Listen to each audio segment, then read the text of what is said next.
identified as a Korean woman. But 6 months later, he's decided he's had enough. Now he's transitioning back to being a British man. We thought we would ask him what that experience was like. Ollie London joins us tonight. Ollie London, thanks so much for coming on.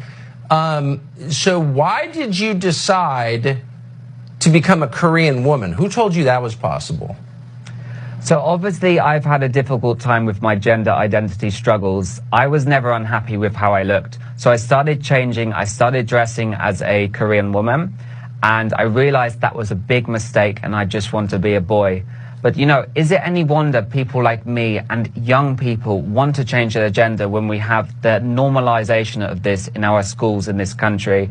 Children are taught from a young age, from the age of 5 in some cases, that it's okay to change their gender. It's okay to, you know, wear a skirt. It's okay for a boy to use a gender-neutral toilet when it puts girls at risk.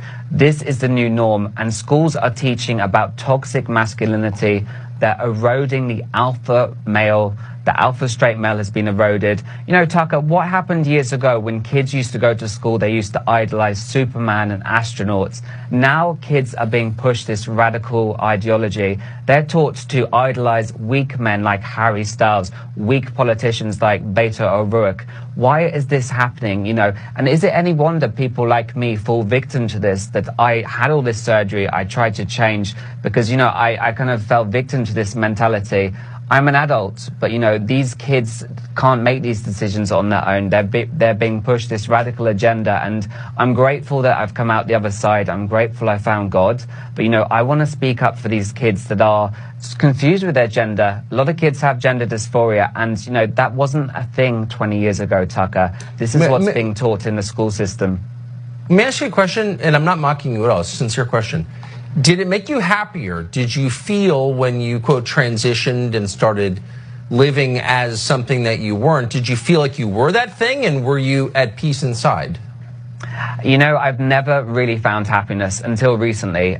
So I was always struggling with my looks, as most kids do, especially as a teenager. Between, you know, the age of 11 to 13, kids change, and kids start to question themselves. They start to question their looks, their identity. They have self-esteem issues. This is normal.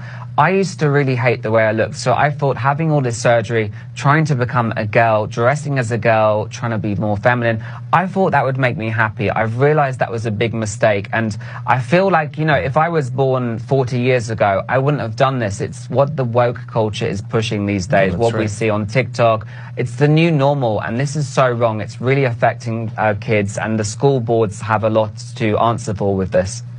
I agree with that. A lot of people are unhappy inside. That's normal. But pharmaceuticals and plastic surgery aren't going to fix it, of course, as you know.